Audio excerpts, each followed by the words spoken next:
चुनाव से पहले जायस एकजुट हुआ है। बड़ा इंपैक्ट हो सकता है। 2018 के विधानसभा चुनाव में भी जायस ने बहुत इंपैक्ट दिखाया था और कांग्रेस को इसका भरपूर फायदा हुआ था। मध्य प्रदेश में इस साल चुनाव होना है, आपको भी पता है। ऐसे में सभी दलों ने अपनी तैयारियां शुरू कर दी हैं। आदिवासियों में सबसे चर्चित संगठन जय आदिवासी युवा शक्ति में कई सालों से चल रही खींचतान और गतिरोध अब थम गया है। रविवार को खलघाट में हुई बैठक में जयस के संस्थापक सदस्यों के साथ मनावर विधायक डॉक्टर हीरालाल अलावा शामिल हुए। करीब 7 घंटे तक चली इस बैठक में लंबी चर्चा हुई। मीटिंग में तय हुआ कि आदिवासियों के मामलों का फैसला गैर आदिवासी नहीं करेंगे। सामाजिक और राजनीतिक निर्णय आदिवासियों और जैस के पदाधिकारियों की सहमति से लिए जाएंगे। बैठक में विधायक हीरा लाल अलावा ने कहा कि आदिवासी भाई एकजुट हैं। बैठक में शामिल हुए एक पदाधिकारी ने बताया कि अब एक दूसरे पर कोई भी सार्वजनिक टीका टिप्पणी छींटाकसी नहीं करेगा। सोशल मीडिया के जरिए होने वाले वाद विवादों को भी रोकने के लिए सभी पदाधिकारी मर्यादा का पालन करेंगे। राजनीति को लेकर विरोधाभासी बयानबाजी पर भी रोक लगेगी। बैठक में तय हुआ कि आगामी विधानसभा चुनाव में जैस स्वतंत्र रूप से अपने प्रत्याशी उतारेगा। जैस के अधिकांश पदाधिकारियों ने एक राय होकर कहा कि बीजेपी और कांग्रेस के टिकट पर चुनाव लड़ने से बेहतर होगा कि जैस स्वतंत्र रूप से अपने उम्मीदवार उतारे। तो जैस ने बड़ा फैसला लिया है। इस पर हम विश्लेषण करेंगे, इस पर भी जानेंगे कि क्या इसका प्रभाव हो सकता है, जयस क्या है। इन तमाम मुद्दों को लेकर भी हम आपके सामने बता दें। अगर 2018 विधानसभा चुनाव की बात की जाए तो जयस ने कहीं ना कहीं कांग्रेस को अंतरिम सपोर्ट किया। हीरालाल अलाव खुद कांग्रेस के निकट इनके संबंध माने जाते हैं और इस तरह से जयस के कारण ही आदिवासी सीटें जीतने में कांग्रेस कहीं ना कहीं सक्सेसफुल हुई थी और भारतीय जनता पार्टी को खासा खामियाजा उठाना पड़ा था। और हमने कहा कि क्यों ना हम सीधे लाल सिंह वर्मा जी का रुख करें, जो कि जैस संगठन के अध्यक्ष हैं। सर, आपका बहुत बहुत स्वागत है NS24/7 में। जी धन्यवाद। 2023 चुनाव में लगभग 6 महीने बचे हैं सर। आपकी बैठक हुई, 7 घंटे की बड़ी बैठक हुई।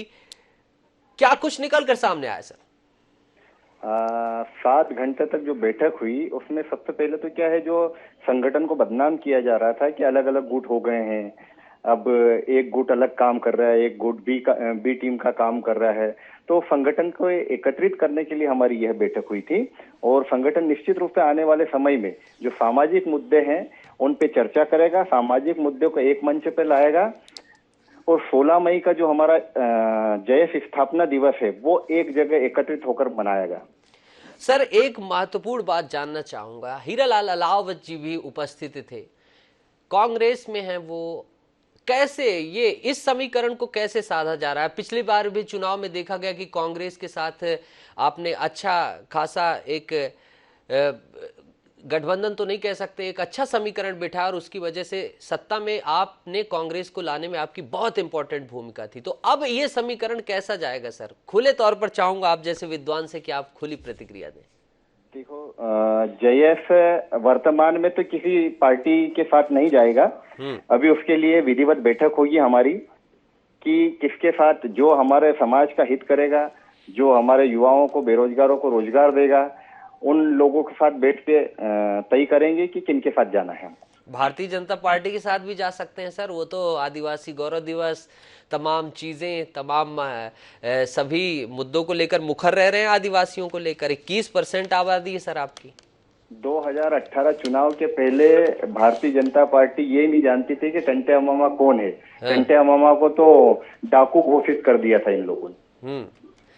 तो कहीं ना कहीं आपका कहीं ना कहीं आपका स्पष्ट इशारा है कि भारतीय जनता पार्टी के साथ तो कोई तालमेल की विषय नहीं है। सर, एक चीज और जानना चाहूंगा, एक महत्वपूर्ण सवाल है। 2023 में अगर चुनाव के संदर्भ में देखा जाए तो आप लोग आ रहे हैं तो कैसे आ रहे हैं? बिल्कुल आ रहे हैं। हम लोग क्या है, गांव गांव हमारी टीमें तैयार कर रहे हैं। स्वतंत्र लड़ना पड़ेगा तो स्वतंत्र लड़ेंगे, या फिर जो कमिटमेंट होता है जयस के युवाओं के साथ में बैठक होती है, उनकी जो समस्या है उनका समाधान। ऐसा कोई जरूरी नहीं है कि कांग्रेस के साथ में ही बैठे हम। भाजपा यदि उन मुद्दों पे बात करेगी तो भाजपा से भी बात करेंगे। वाह लाल सिंह जी, आपने बहुत ईमानदारी से, तटस्थता सर आपने जवाब दिए। इस तमाम जानकारी के लिए बहुत बहुत शुक्रिया। तो NS24/7 में एक्सक्लूसिव कहीं ना कहीं आप देख सकते हैं कि जयस के अध्यक्ष ने स्वयं कहा है कि भारतीय जनता पार्टी या कांग्रेस हो, या हम स्वतंत्र भी चुनाव लड़ सकते हैं, या दूसरे कुछ भी अगर हमें विकल्प अपनाने पड़े तो हम उन्हें भी अपनाएंगे, लेकिन हमारे समाज की हित होनी चाहिए, हमारे संगठन का हित होना चाहिए। तो दूसरी महत्वपूर्ण खबर मध्य प्रदेश से थी, जिसे आपने देखा। विश्लेषण के ढंग से अगर मैं आपको इसे बताऊं तो ये काफी महत्वपूर्ण फैक्टर हो सकता है। लगभग 32 आदिवासी बाहुल्य सीटें हैं, 21% आदिवासियों की आबादी है मध्य प्रदेश में, और 21% में मतदान का भी अच्छा खासा इंपैक्ट होता है। निमाड़ अंचल की बात की जाए, खंडवा अंचल की, खरगोन अंचल की, इस अंचल में आदिवासी बाहुल्य अंचल है, भील आबादी यहां पर बहुत ज्यादा है। इस तरह से जयस संगठन काफी भूमिका अपनी महत्वपूर्ण रखता है। यह बैठक हुई जो खलघाट में, खलघाट की बैठक से कई सारे, एक तरह से कह सकते हैं इसमें इन्होंने कई तरह की आगामी रणनीतियां बताई कि कैसे इन्हें आगे आना है। कांग्रेस के साथ अब थोड़ा सा हल्का सा हो सकता है कि आने वाले समय में देखा जाए कि कांग्रेस के साथ बैठकों का दौर हो जयस का, क्योंकि कांग्रेस का अच्छा खासा लॉस हो सकता है। हीरालाल अलाव खुद कांग्रेस की टिकट से ही विधायक हैं और जयस के बड़े नेता हैं। इस तरह से अब जयस की भूमिका मध्य प्रदेश की राजनीति में महत्वपूर्ण हो गई है और देखना होगा कि आगे की दिशा दशा क्या होती है। बहरहाल जिनसे अध्यक्ष से हमारी बात हुई है, लाल सिंह वर्मा से, उन्होंने साफ तौर पर कह दिया। पहले तो उन्होंने कहा कि भारतीय जनता पार्टी के साथ जुड़ने का सवाल नहीं, 18 से पहले उन्होंने सिर्फ हमें यूज किया, लेकिन उसके बाद उन्होंने कहा कि कांग्रेस के साथ भी हम चुनाव लड़े ऐसा कोई निश्चित नहीं, हम स्वतंत्र भी मैदान में आ सकते हैं। इसके साथ उन्होंने कहा कि जो आदिवासी हित हमारे हित देखेगा हम उसके साथ खड़े होकर चुनाव लड़ेंगे। तो चुनाव से पहले एकजुट हो गई है जयस। अगर एकजुट होने की बात करें तो जयस के कई गुट बन गए थे आपस में, वो सभी इकट्ठे हो गए हैं। सभी ने एक साथ बैठकर लगभग 7 घंटे मीटिंग की, तमाम तरह से विमर्श किया, बातें निकली। एक अघोषित मैनिफेस्टो कह सकते हैं जिसे वो भी बनाया गया, जिसमें तमाम तरह की बातें थी कि कैसे अब हमारी रणनीति होगी, हमारे लीडरान, हमारे जितने भी आला अधिकारी हैं, कार्यकर्ता हैं, पदाधिकारी हैं, वो कैसे आपस में समन्वय करेंगे, सोशल मीडिया की क्या रणनीति होगी और क्या कुछ सारी चीजें होंगी।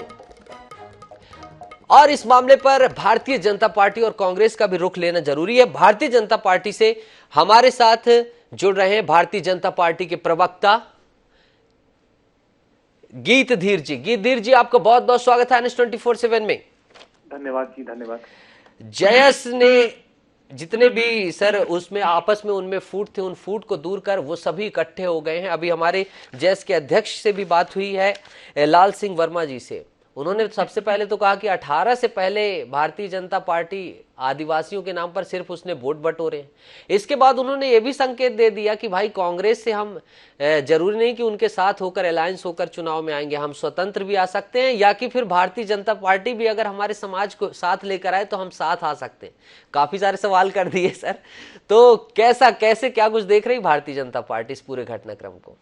देखिए, जयस जो है वो आपसी फूट का शिकार हो चुकी है, ये तो सभी जानते हैं। और जहां तक के बात आती है अब इनके चुनाव लड़ने के लिए, पहले ही जिस एजेंडे को लेकर कार्य कर रहे थे वो तो पूरा कर लें, क्योंकि भारतीय जनता पार्टी से अपनी तुलना नहीं कर सकते, ना ही साठगांठ की बात कर सकते हैं। क्योंकि भारतीय जनता पार्टी ने जिस भी वर्ग के लिए, मैं केवल और केवल सिर्फ किसी पिछड़े वर्ग के लिए नहीं, SC वर्ग के लिए नहीं, ST वर्ग के लिए नहीं, या अल्पसंख्यक वर्ग के लिए नहीं, सामान्य वर्ग के लिए नहीं, मैं सब वर्गों की बात कर रहा हूँ। हमारा बहुत क्लियर सा लक्ष्य है कि सबका साथ सबका विश्वास। और जनता के साथ में विशेष जनजाति समाज को जो है लोगों ने अपनी जहाँ एक जमीन बनाने की कोशिश करी थी वो तो ये लोग पहले ही खो चुके हैं। तो ना इनके पास में अपनी जमीन बची है, ना इनके पास में अपना आसमान बचा है। और जहां तक कि कांग्रेस की बात आती है, कांग्रेस तो पहले भी बोल चुकी है, जहां जहां पे जयेश अपना कैंडिडेट उतारेगी हम वहां पर अपना कैंडिडेट नहीं उतारेंगे। तो बात साफ है कि वो कांग्रेस की बी टीम है। और निश्चित रूप से हमारी योजनाएं देखिए, चाहे ऑटो चालक हो, उस वर्ग विशेष से कोई आता हो, जनजाति वर्ग से कोई आता हो, हमने उसके लिए जो है वहां पर योजना निकाली। डोर टू डोर राशन वाली योजनाएं देखिए, अनेकों योजनाएं, एक नहीं हमारी। तो कहीं ना कहीं सर आपकी पूरी क्लियरिटी है कि भाई ये हमारे साथ आने वाले नहीं, और अगर ये कांग्रेस के साथ भी चले जाते हैं तो कोई फर्क नहीं पड़ता। गीत धीर जी, आपने बेवाकी से बात की, उसके लिए आपका बहुत बहुत शुक्रिया NS 24/7 से बातचीत के लिए।